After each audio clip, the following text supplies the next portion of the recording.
Hey there guys, so for today's video I'm gonna be showing to you behind the scenes of our coffee and cacao farm tour that I did with my coffee business students in Amadeo, Cavite.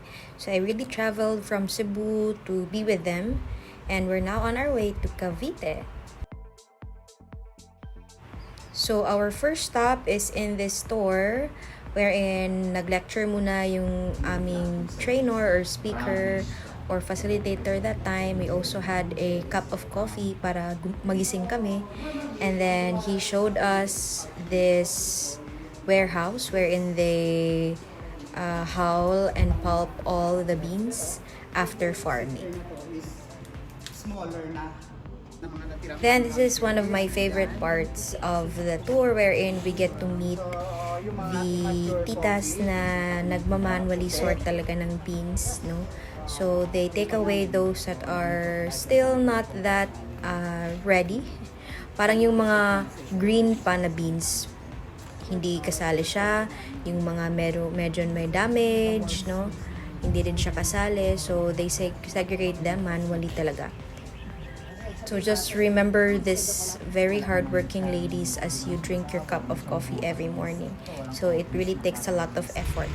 Then after the lecture, we're now on our way to the farm where we really see the coffee cherry plants.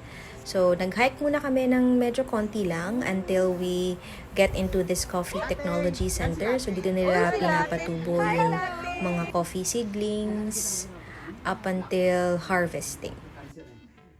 African night crawler, yan yung pinaka-common na ginagamit sa vermicompost. Orange species, kung may local species, pwede sa tayo dyan. Mas natin.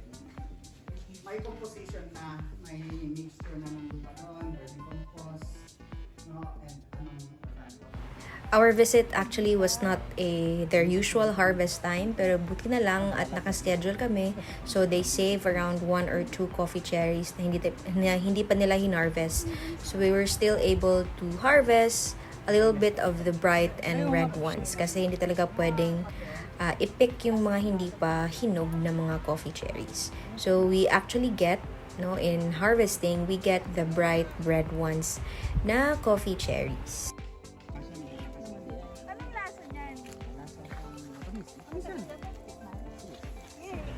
And then inside the coffee cherries are actually now the beans.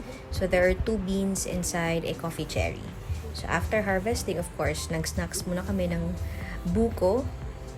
Then continued yung lecture ni Sir hanggang sa nagpabudol kami ng mga coffee seedlings. And I was also able to bring home 2 coffee seedlings sa Cebu from Cavite.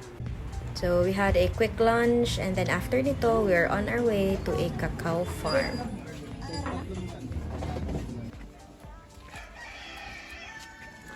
Sobrang aliw dito sa cacao farm kasi these were our welcoming committee. Ang dami nila. To the point na parang kami yung parang natatakot sa kanila. So sila yung parang nagsisilbing aso dito. There were so many. Oh my God. And it made me happy also, no, to be able to be in this farm wherein talagang they take care of nature. So ito si ma'am, ang aming speaker. She was really very passionate with her work, no, and endeavor in this cacao farm. She basically educates everyone who visits the farm about cacao farming. So ito kami, each talagang dapat may kunin na cacao. Dapat may ma-harvest ang isa each. So we were getting our own cacaos. And after that, yung pinaprocess namin into creating cacao. Ito na yung hike, guys. Oo. Kumusta? Ang mga paa. Nagtutunog.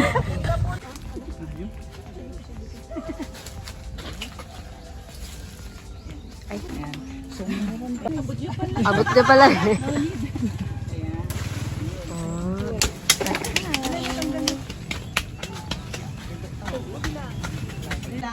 Then after the farming, we had a quick demo and workshop. Not really workshop, but a demo lang on how to get the seeds, no, and how it's being processed, up to roasting, even up to grinding, and even up to creation talaga of the chocolate na dark chocolate, like the tablea. Huwag masyadong, Ayaw mag-crack eh. Wait lang. Ayaw na. Ganun talaga. Sa Ayaw. 100, ayun. Slow. From green, magiging yellow siya. Pero purpose lang. Opo. Walang iba-iba sa loob ng kulay ng green. Meron din pagka yung middle ng green, may mga color siya from white, purple.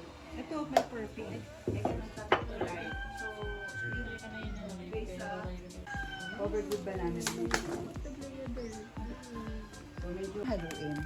Para mag... So, this was the demo. Ito yung fermentation ng cacao seeds.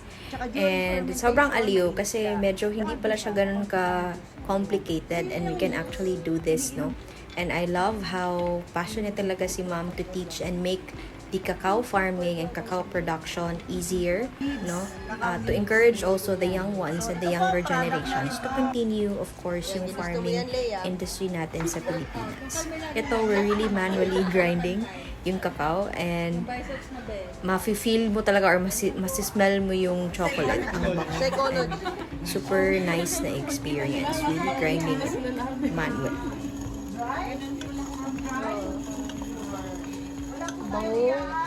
Oo, mga parang coffee. Parang coffee. Tayong sugar, walang milk. But if you want to make para makita nyo. So, ito na yung last stage, the refining. So, these are actually small ones lang. Small roasting and small refining machines na you can actually buy online. So, meron pala talagang mura na option, no, with regards to cacao production. So, it's actually really possible and a lot easier. Yan. So, ito na yung modernized version ng ating cacao or yung mga tablia. So, it's really very smooth. Yan. Ang ganda. And of course, tasting, snacks time. So, minom kami nitong chocolate. And then, of course, di mawala yung suman, di ba? Roasting sa kawa. okay yun.